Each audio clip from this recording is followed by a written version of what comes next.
Hey,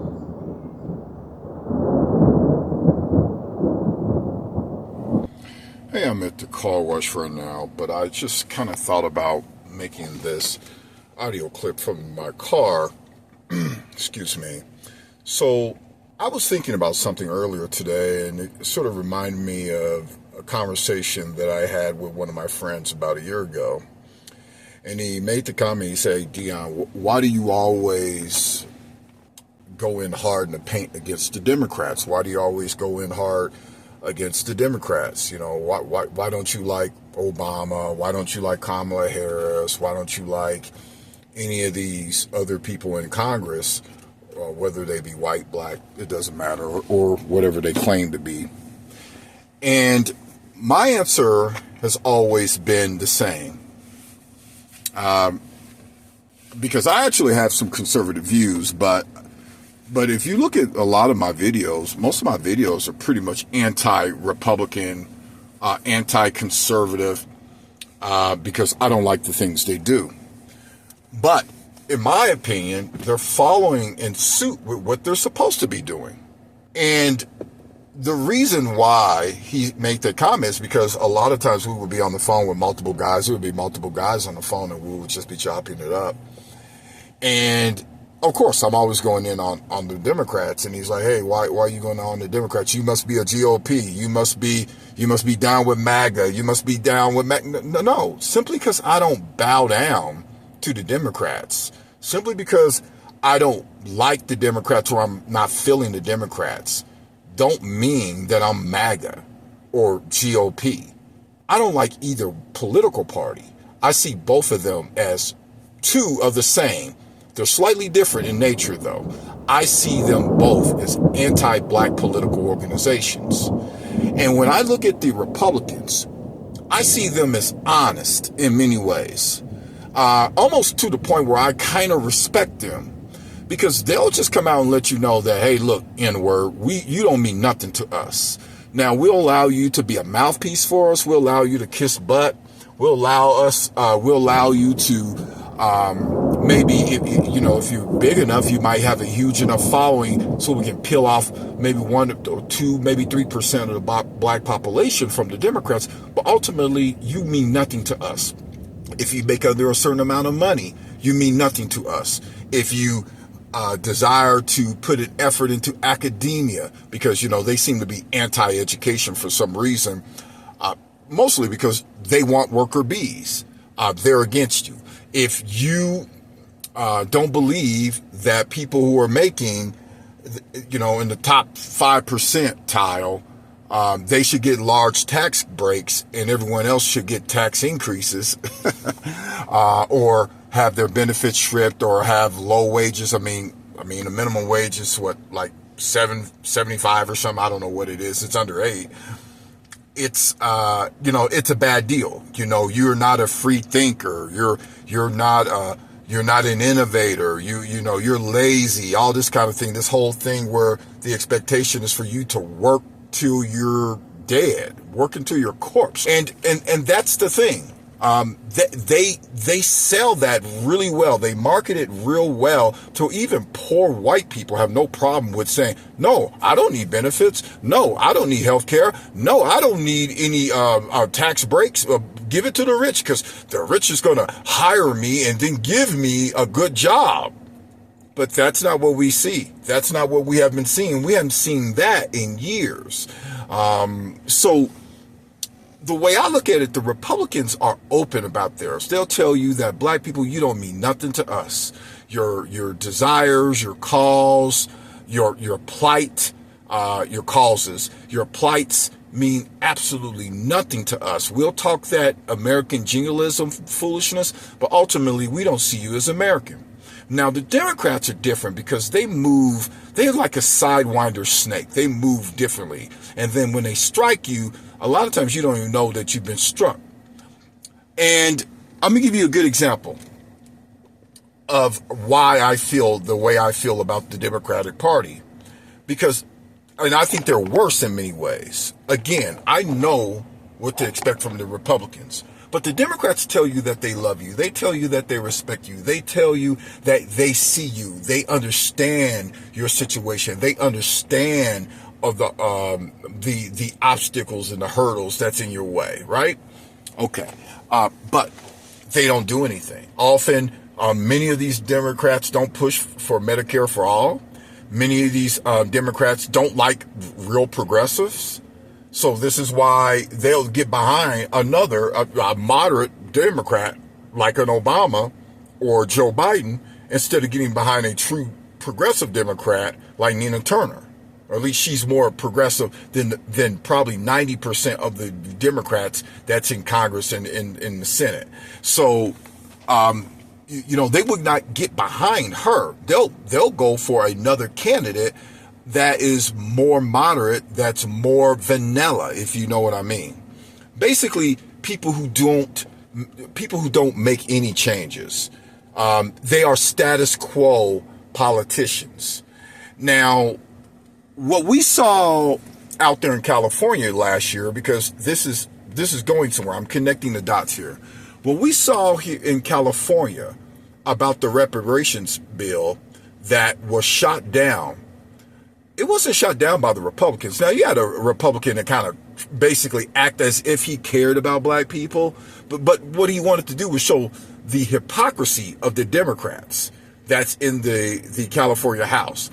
He didn't really want the bill to be up there. He wanted to show just how shady they were. And my thoughts on the matter is because the Democrats, they recognize, no one's stupid, they recognize that Gavin Newsom planned on running in 2028. It's no secret. Just like I theorized that Pete Buttigieg is also going to run in 2028 for president. Now, they say to themselves, and most likely maybe Gavin Newsom said, okay, you guys have a reparations bill there, but that's going to cost the state a great deal of money. So I'm going to need you guys' help. These were black caucus members out there in California. And you know what they did? They shot down the bill. They had enough votes to get that thing in passage. The problem is, excuse me, the problem is, they wanted to protect and insulate Gavin Newsom so that bill didn't even have to go on his desk so he would have to veto it. Because if he was running for president in the morning shows like Meet the Press and that kind of thing, the Sunday morning shows, he would have a lot of explaining to do. He would have a lot of explaining to do to why he would veto a bill. But see, now we got a trendsetter. You have, what's this brother's name out there? The governor of Maryland, the bald brother. His name will come to me in a second. Wes Moore, is that his name? He's the governor. I believe the first black governor of Maryland. And this brother vetoed a bill, the reparations bill. Now, I don't know what's in it. I don't know what was in it, because a lot of times when Democrats put these reparation bills out, what is it normally? It's another study. We don't need a study. We need money. I'm of the opinion that we need money and vocational training to be free for the next 150 years. I'm just keeping it real. So if you can get at least an associate's degree level education and vocational skill, whatever choice you choose, I think those things should be free. I also think there should be cash payments too. We spend a lot of money. We give lots of money to the chosen people, as they call themselves. I guess for whatever reason, you can't say anything about them. For whatever reason, people get canceled just by saying something about Israel. Well, here's the thing. That doesn't mean that you're directing it straight to the Israelis. Sorry, I have to put my seatbelt on. That you're saying harmful and mean and cruel things to the people themselves. You're talking about the government. You're talking about the government. And the United States give basically $4 billion to them every year. Israel has free health care. The United States don't. So I don't understand why we do so much for them. I really don't. It's troubling to me. But at the same time, back to Wes Moore. This brother vetoed the bill. Now, I don't know what was in the bill. It could have been another worthless bill, but that's not what we heard. He didn't say, you know what, this is a watered down bill, and I sent it right back down to the state house. I guess it came from the state house because I'm just hearing bits and pieces about this. I'm sending it right back to the state house, and I'm gonna make these son of a guns come back with something of substance. If he did that, I'd be like, okay, now we're talking. Or let's play the wait and see game. But that's not what he said. He basically used the same Barack Obama language, the whole all tides rise, all boats nonsense.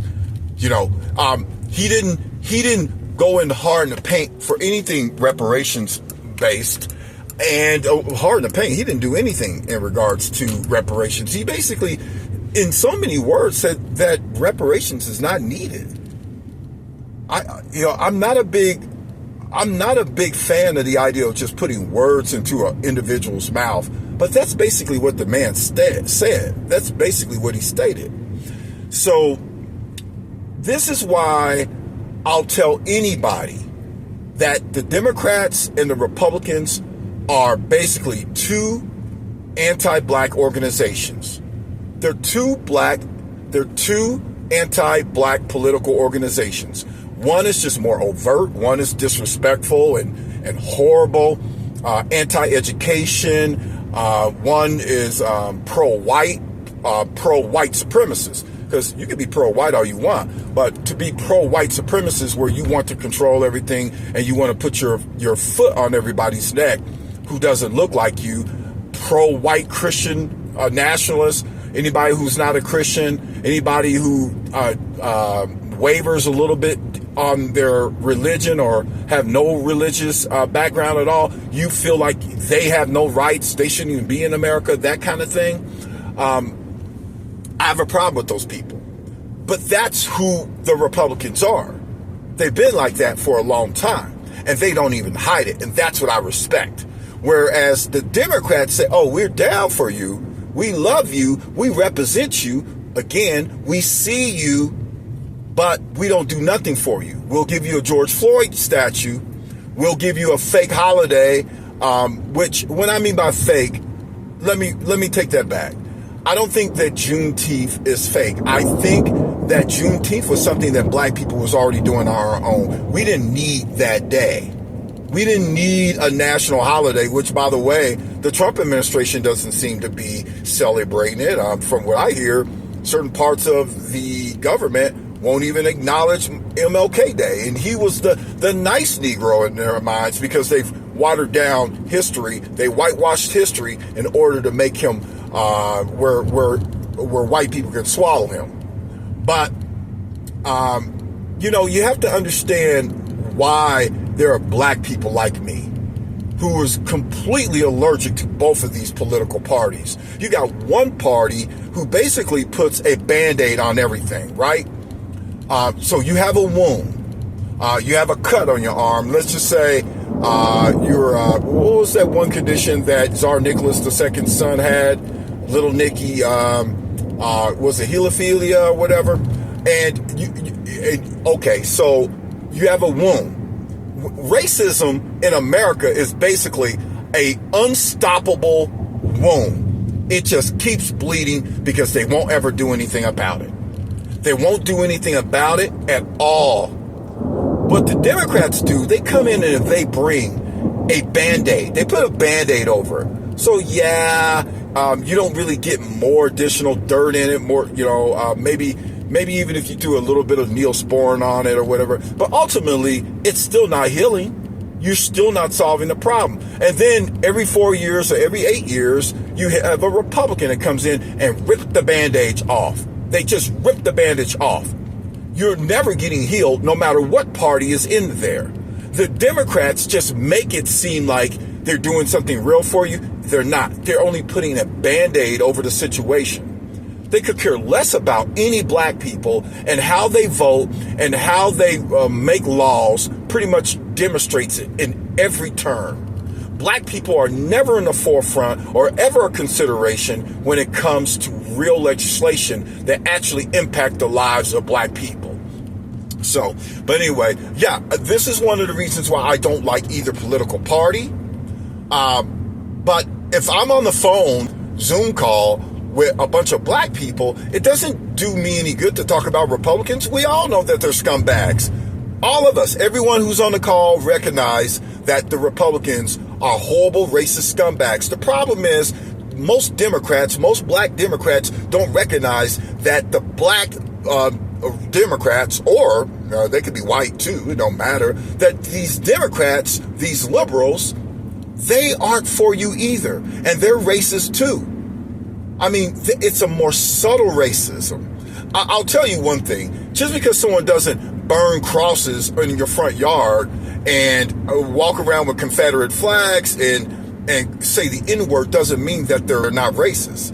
It just means that they're indifferent. But to me, and I'm just saying from my standpoint, if most Democrats recognize there's a race issue and black people have been harmed drastically in this country from the very beginning all the way up till to today, and if they choose to do nothing about it, you're just as racist as somebody, as a Marjorie Taylor, your girl that's out there in Colorado. You're just as racist as these folks. The one in Arkansas, Cotton. You're just like these guys. There's no difference between you except the letters on the behind your name and your delivery. That's the only difference. You're just slightly nicer to us. You listen to us to make us feel like we're heard, but ultimately you do nothing. It's the same thing that I would say if I was married and my wife had an issue with something that I was doing. Let's say it was really something bad. Let's say I was cheating on her and I never addressed the issue and I just keep cheating on her all the time, which, by the way, the Democrats cheat on black Americans all day long. They cheat on you. You don't believe me? Look at who they courted when the election was going on. They actually courted Liz Cheney and Dick Cheney more than they did progressive people who would actually get under the tent, that would more likely be under the tent. They actually courted moderate or Republicans, or pissed off Republicans who don't like Trump, than they would progressives that actually want some real movement. You see, and that's a problem. That's a problem. But they know that most black people ain't gonna go nowhere because they figure, well, where else they gonna go? It's almost like they feel like you have no other options.